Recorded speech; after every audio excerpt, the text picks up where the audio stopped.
The scream echoed through the quiet suburban street, a high-pitched, broken cry that ripped through the night like glass shattering against pavement. Neighbors who had been asleep sat upright in bed, their hearts pounding. The sound came from the small white house at the end of Birchwood Lane, the one with the blue shutters and the neat little garden. A house where everyone thought nothing bad could ever happen. Inside that house, under the dim light of a flickering kitchen bulb, a woman stood frozen. Blood stained her trembling hands. Her name was Roxanne Miller, 32 years old, a mother of one, and now staring at the lifeless body sprawled across the kitchen floor. Her breath came in short, shaking bursts. A knife lay near her feet, its silver blade dripping red onto the white tile. Her mind was blank, except for one question spinning over and over. What have I done? Outside, the faint sound of sirens began to grow louder. Neighbors had already called 911. Roxanne stumbled backward, bumping into the counter. Her knees buckled. She stared at the body, a man's body, and her lips trembled as she whispered his name. Eddie. The sirens grew closer. Red and blue lights began to flash against the walls. She didn't run. She didn't move.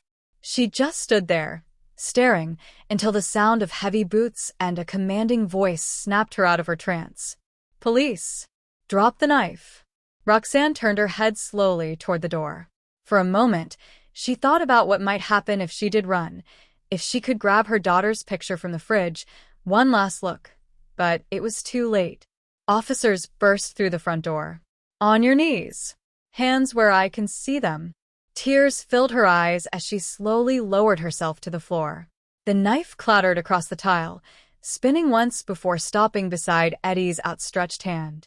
And then, everything went silent.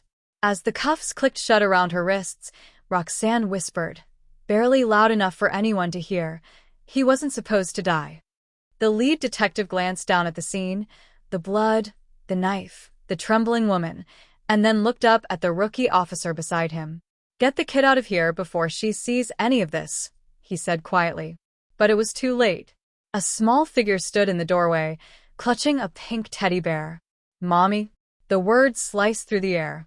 Roxanne's eyes widened as she turned her head toward her daughter, 6-year-old Emma, standing there, eyes full of confusion and fear. Baby, go back upstairs, Roxanne pleaded, her voice breaking. But the officer had already stepped between them, guiding the girl gently away.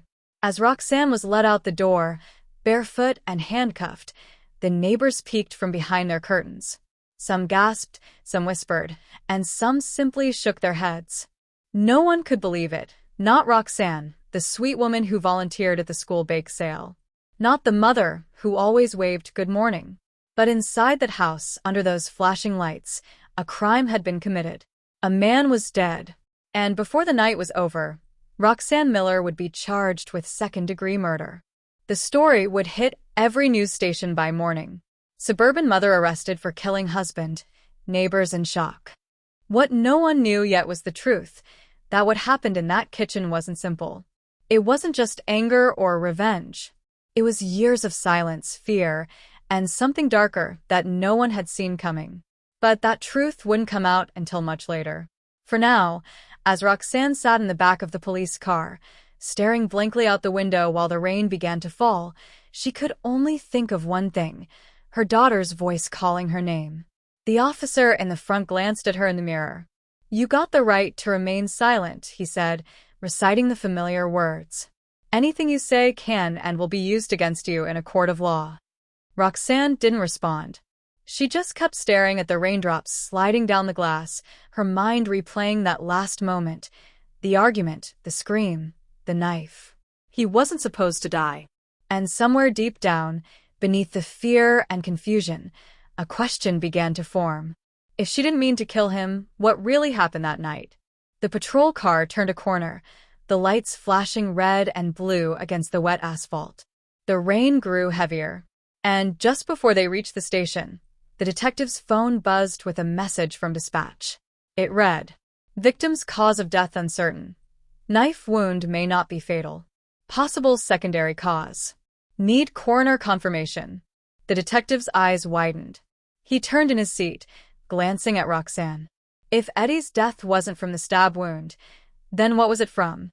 The truth, as it would later turn out, would send shockwaves far beyond Birchwood Lane. And this was only the beginning. The rain hadn't stopped all night. It beat against the windows of the interrogation room like an angry drum, steady and relentless. Roxanne sat there, her orange jumpsuit still damp from the ride over, her wrists marked from the handcuffs. The room was small, just a metal table, 2 chairs, and a buzzing fluorescent light that made everything look colder than it already was. Across from her sat Detective Harris, a man in his 40s with tired eyes and a voice that sounded like gravel. He had seen hundreds of cases, murders, robberies, assaults, but something about this one felt different.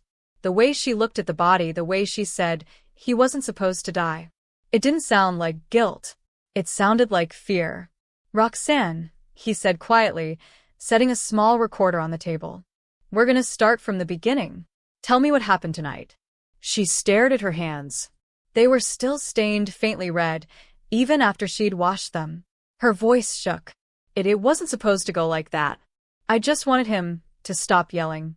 He wouldn't stop. "Who's he?" "My husband," she whispered. "Eddie." The detective leaned forward slightly. "You said you didn't mean for him to die. Did you stab him on purpose?" Roxanne's head jerked up, her eyes wide. "No. He came at me, and I grabbed the knife because I was scared. I swear I didn't mean to." "Then why did you stab him?" Her voice broke. "Because I thought he was going to kill me." The room went quiet. The detective didn't respond right away. He'd heard that before. "I thought he was going to kill me," but the way she said it didn't sound rehearsed. It sounded like a memory. He turned off the recorder. "We'll come back to that," he said, standing up. "You'll be moved to holding until we get more information from the coroner." As he left the room, Roxanne sat alone, hugging herself, listening to the hum of the light. The words "thought he was going to kill me" replayed in her mind, but so did something else. The sound of Emma's voice at the door, calling Mommy? A tear slid down her cheek. 12 hours earlier, the sun had still been up. The house on Birchwood Lane looked peaceful then, like any other home in the neighborhood. Roxanne had just finished making dinner, spaghetti and garlic bread. She'd set the table neatly, like she always did, and was waiting for Eddie to get home. Emma sat in the living room, drawing with crayons. "Mommy, can I use the pink one?" she asked, holding up her little hand. Roxanne smiled faintly. "Of course, baby. Just don't draw on the couch this time, okay?" Emma giggled. "Okay, Mommy." It was a small, quiet moment, the kind that made Roxanne forget, even for a few minutes, what the evenings were usually like when Eddie came home. But as soon as she heard his car pull into the driveway, her stomach tightened. The front door slammed open.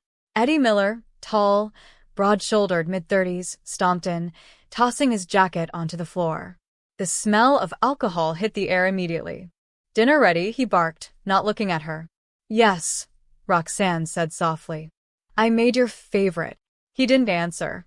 He just walked straight to the fridge, grabbed a beer, and popped it open. The hiss of carbonation filled the silence. "Where's my daughter?" "In the living room." He nodded slowly, taking a long drink. Then his eyes narrowed. "You sound nervous. What's wrong with you?" "Nothing," she said quickly. "I'm fine." But she wasn't. He'd been getting worse for months, the yelling, the drinking, the pushing.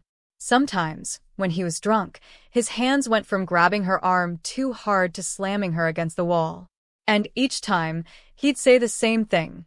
"You make me do this, Roxanne. If you'd just listen, I wouldn't have to get mad." That night, as he sat down at the table, something felt different. His temper was shorter. His eyes looked darker. "You didn't answer your phone," he said suddenly.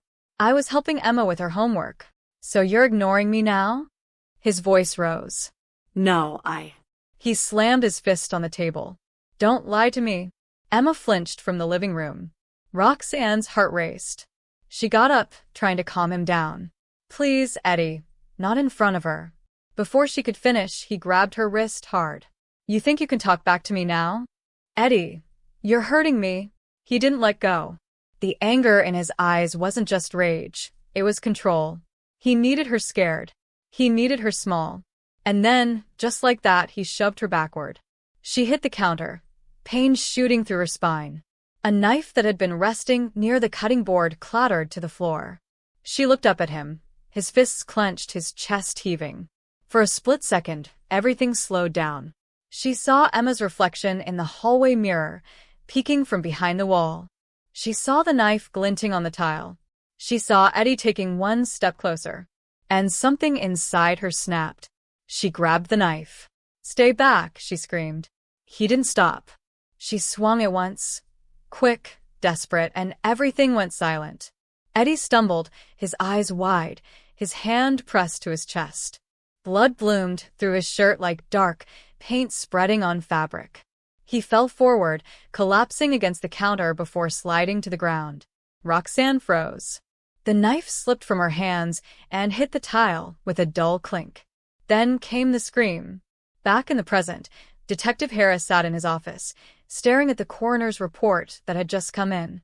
The room was quiet except for the sound of the rain against the window. The report read, "Cause of death, poisoning. Stab wound not fatal. Traces of toxic compound found in bloodstream." He frowned, reading it again. Poison? That didn't fit with Roxanne's story. She had said she'd stabbed him in self-defense. No mention of poison, no signs of premeditation. But if the coroner was right, then someone else might have had a hand in this. He reached for the phone and called his partner. "We've got a problem," he said. "The stab wound didn't kill Eddie Miller. He was poisoned before the knife ever touched him." There was silence on the other end. "Then, so, are you saying she didn't kill him?" Harris hesitated. "I'm saying it's not that simple." He looked again at Roxanne's booking photo pinned to the board, her eyes hollow, her expression lost. If she didn't kill her husband, then who did? And more importantly, who wanted her to take the blame?